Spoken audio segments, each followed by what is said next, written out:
Yo, so guys, welcome back to another video. This is a reaction to Geography King, and I mean, it's been a long time. It's been a real long time. The video is examining interesting maps, part 4.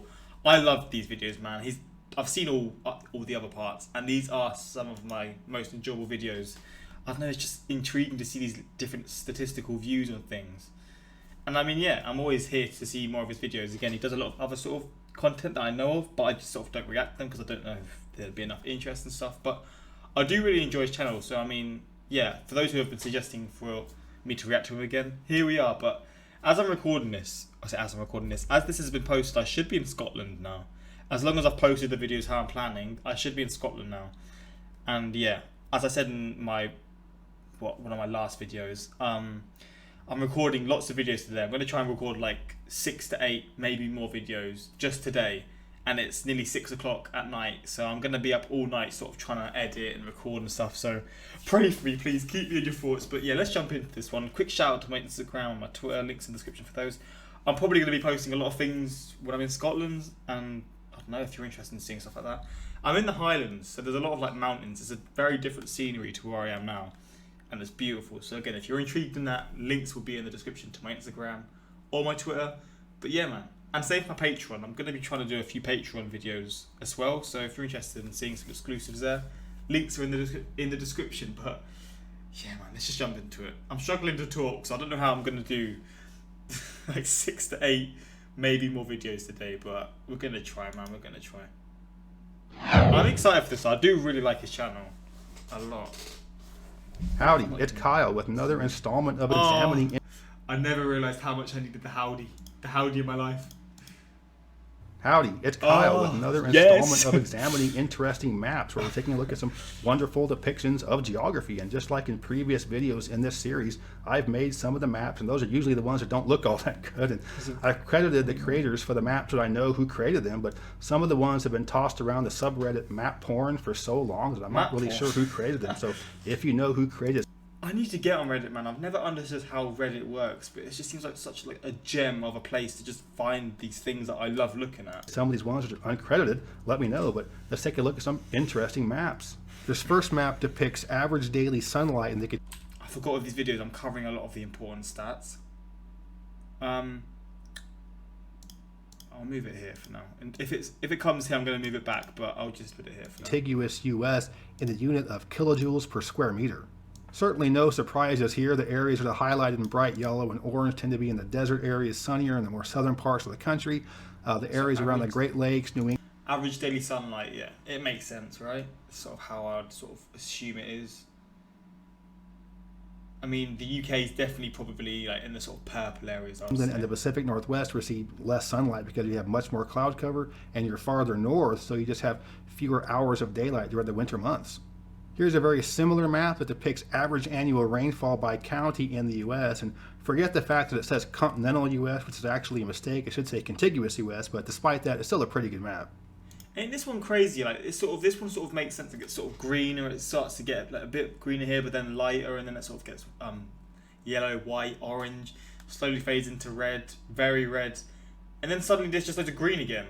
It's just so funny how like what is it like Seattle and stuff.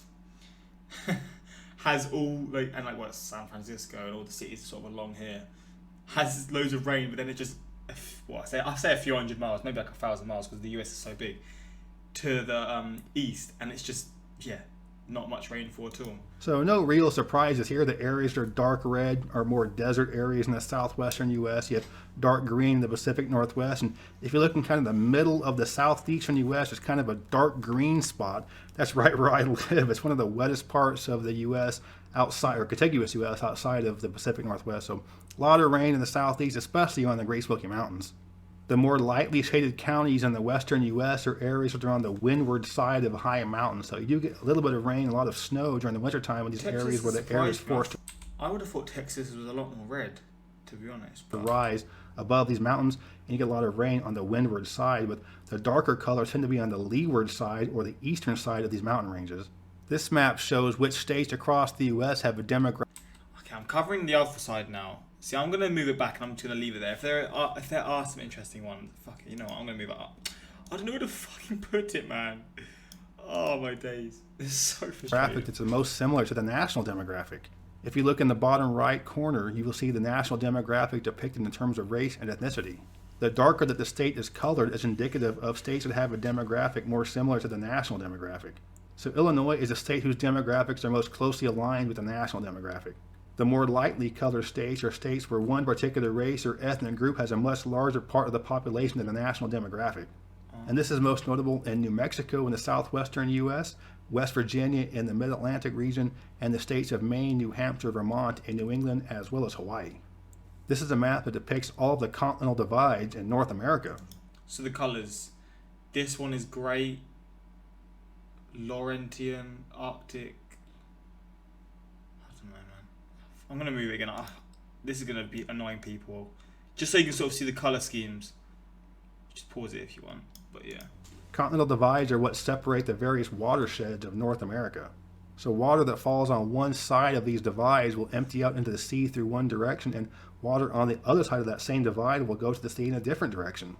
So I do want to point out the Great Basin in the southwestern portion of the U.S. is primarily Nevada, but it's also portions of Utah, California, and Oregon. When rain falls in the Great Basin, it doesn't really fall very often, but when rain does fall, the water does not flow to the sea in any direction. It gets seeped into the groundwater. There are other parts of North America that have a feature like this, including portions of Wyoming and central Mexico, but the biggest area of no outflow to the sea is the Great Basin. This is a really beautiful map that shows tree cover density and human settlements in North America. So the darker the green, the more tree cover there is, so it's not a surprise where you see the most tree cover, and where you see red is where you have large urban centers. So you can really start to see the tree line in northern Alaska, northern parts of Canada.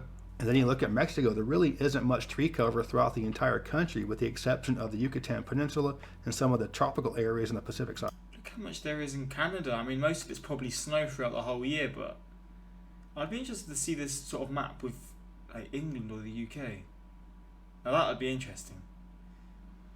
But yeah, when you see like a picture like this and you sort of see the red spots where like there are cities or towns or a big population, it does make you realise how much just empty sort of space there must be in so many areas in the US. Like you have these huge cities, but because the US is so big, it just makes you realise the population density is just nowhere near somewhere like the UK. Like the UK would just be red all over, man.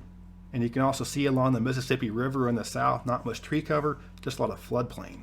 And now for a few maps about Canada. This one shows where the population distribution of the country is. There are approximately 40 million people that live in Canada, and 20 million of them live south of that red line. South of that red line is where you have the whole Toronto metropolitan area, Ottawa, the capital. So 50%. Oh my days! That has baffled me. Oh, I'm going to move up here now. 50% of Canadians live north of this line.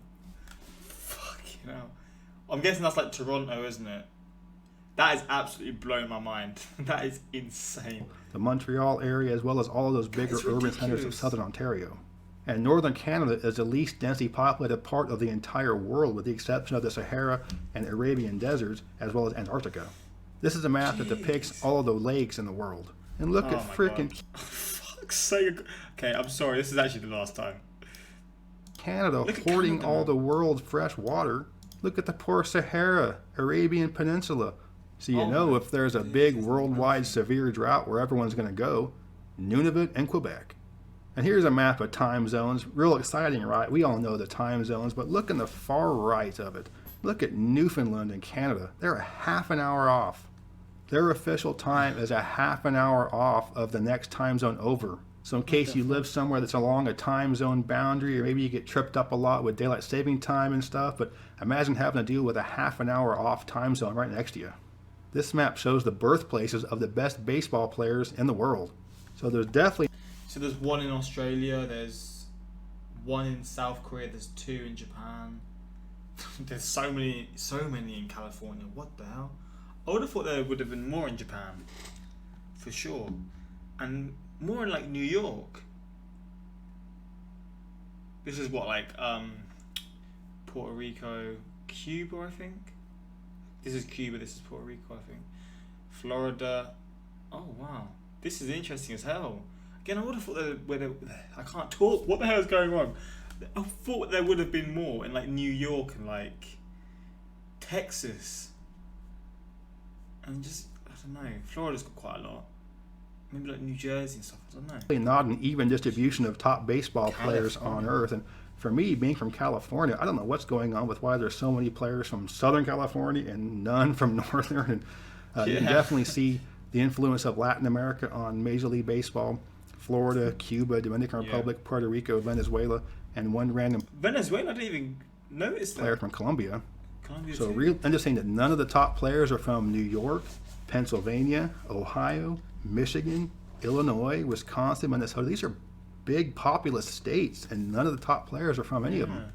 But don't worry, there's somebody from Laramie, Wyoming, and one random player from Perth, Australia. Here's a very similar map except it depicts the top ice hockey players in the world. Yo, I love these sort of ones as well, man. When it's like sport related. So there's a few in Russia, a decent amount. Finland, there's a few. I think this is Sweden. I forget which one's Sweden and Norway. Germany, you got Switzerland, I think. Then you got a few countries here. I don't know which one's which. I think this is Ukraine here or Poland. Then you got a lot in Canada, a lot in the US, a lot in the north of the US, and Canada is just scattered, to be honest. Where's more, Canada or the US? So no surprises here. Canada and the upper Midwest of the U.S. is where you have the largest concentration of players. And there's just this one in California. Ice hockey player in California. And like the sort of desert states as well. Quite a few in Western Canada as well. And a pretty interesting dynamic in the Nordic countries of Europe where you have a lot of players from Sweden and Finland, but none from Norway. I believe cross-country skiing is the most popular sport in Norway. Hockey really isn't that popular there. And one random player from Orlando, Florida. Must have gotten his training from Disney on Ice. Here's a map of the world, except it only depicts deserts and tropical rainforests. It's easy to pick out the African continent here, with most of the northern quarter of the continent being desert and most of the middle part of the continent being tropical rainforest. Pretty interesting blob of Australia in the southeastern portion of the map. Indonesia, Malaysia, and the Philippines look exactly the same, and nowhere in Europe is either desert or tropical rainforest. This map does not depict Antarctica, but Antarctica is actually mostly desert. It gets really cold there, but not much precipitation. This map depicts the minimum legal age to purchase alcohol. So minimum age is brown and it's 16, and then there's a grey one for no regulation, no age sets. They're the ones that you can't see. These are the national laws. I know that in some countries, individual states and provinces can set their own minimum age, but I think in Quebec, Canada, the age is 18, but for the most part, this is what you're going to get nationwide. I know that in parts of Europe and other parts of the world, you can be 16 and go to a restaurant and have a beer if you're with your parents, but this is generally what you're going to find worldwide. Where's the lowest? So 16. Where's 16? I thought Germany was 16, to be honest. So that's what? Cuba again, I think. I'm pretty sure it's Cuba. Living life there, man. You'd love to see it. 17. I'm just looking at these countries for research purposes. Is there even 17? I don't think there is. I think this is one of those things where the U.S. is kind of out of touch with the rest of the world. It's pretty ridiculous that you need to be 21 to buy alcohol when you can be 18 to basically do anything else in the U.S. Baffle me, man, but This is one of my favorite maps. It depicts the route that an eagle that was equipped with a tracker took. So this guy is just flying all over the place, mainly following the same route, but took a couple of random trips through Afghanistan. And it makes it all the way down to Khartoum, Sudan. So there's something in Khartoum that it likes before it goes way back up to Kazakhstan. This is quite an incredible journey, especially considering some of the landscapes it has to fly over, some of the deserts, some of these really high mountain ranges. However, it is smart enough to stay away from the Rub al-Khali, or the empty quarter of the Arabian Peninsula. This map depicts income distribution throughout the world. Alright, I'll just move this a quick second so you can just see. Pause it quickly so you can see which one's which. And I'll move back down. Highlights which countries have the most disparity. It's fairly well known that the US and Russia have two of the highest income disparity rates in the world, but I am kind of surprised with Sweden and Germany. Not sure exactly what's going on there when all the other countries surrounding them are much more egalitarian. Another great map showing biogeography. This shows the world distribution of snakes. So obviously on the continent you'll have terrestrial snakes, and in the oceans you have sea snakes, but take a look at Ireland. There was a discussion about this on a geography thread online and talking about how Ireland is snake-free. I can just see some hooligan from London or Glasgow going over to Ireland to dump off a big old box of pregnant snakes in the woods. Now you'll know our pain, Ireland. This map depicts the most common surname in European countries. As an American, the only Oh shit! So Garcia, Spain, Almeida, Portugal, Smith in Scotland and England, Jones in Wales, Wilson in Ireland, Wilson in Northern Ireland, Murphy in the Republic of Ireland. Bro, these sort of ones I love seeing so much. Muller, Germany, I definitely see that. De Jong in Holland, I see that. Martin in France. Rossi, Italy, I see that. Papadopoulos, I see that in Greece. Smirnov, of course Smirnov, fuck's sake for Russia. Horvath, Nagy, or Naj, however you say it. Again, I'm probably pronouncing these terribly, but the people I really come across who have European ethnicities are those who are descendants of European immigrants. So it's very interesting to see which names are most popular in the home countries, even though these aren't the most popular names for the immigrants that came to the U.S. from these countries. It's also pretty interesting that Poland, Czechia, and Slovenia all have kind of the same most popular last name, even though the languages are very different. And the same is true for Slovakia and Croatia. Here's an overlay map that compares the sizes of the largest lakes in the world. The Caspian Sea is the largest lake in the world, although it is not fresh water. Lake Superior is the largest freshwater lake in the world, and the North American Great Lakes are represented here with its geographic integrity. So your homework for tonight is to take a look at this map and label these lakes by the country in which they're located. If you want to know what the closest national park to where you live is, well, this is the map for you. And with fewer national parks in the eastern half of the U.S., there's going to be a larger distance between them. And some of these national parks in the West are so close to each other that you don't have to be very far away before you're closer to another one. I've been to all the national parks of the contiguous U.S. with the exception of Voyageurs in Minnesota, and a few of the ones that are islands, including Isle Royale in Lake Superior. This is a satellite image of Brasilia, which is the capital of Brazil. Up until 1960, the capital of Brazil was Rio de Janeiro, which is in the... And then it moved, didn't it? But what the fuck? This is so interesting, man. I love seeing these sort of city views. Far south. What's this little area? It's just like so, like sort of... what's the word? Not like the same. It's just like so, like... I don't know, it's just weird how it is just a road, just like that. South part of the country. The government wanted to relocate the capital to somewhere more in the middle of the country and chose the spot where Brasilia is. This is a 100% planned city. There was nothing there before 1960. All the development in the city has been planned, so that's why the street pattern looks very neat and clean. Most other big cities worldwide are going to have kind of a jumble of streets, and it won't look as neat and orderly as this from space. Most of the major Latin American cities are kind of chaotic, and they've had really random development through the years. So it's pretty interesting to see a place like Brasilia that was completely planned. Here's a profile of the Great Lakes of North America. I want to see some Brasilia pictures. Brasilia. Because isn't there a city in Brazil where they are literally building it now from scratch? Maybe it is Brasilia. Or maybe they're building another place now. Yeah, it is this place. I think. Like, I don't know. Isn't this city like really bare? Like barely anyone even lives there. I don't know, maybe not. Maybe I'm just making this up. And it's weird because like Brazil's a country that's known for the love of the sport of football or soccer. But I swear if it's either in Brasilia or in like another Brazilian city, the people who live there, it's a lot of like wealthy people. The sport is just not really played in that city, or it's not really like cared about in that city. But everywhere else, it's loved in Brazil because it's Brazil. They love the sport.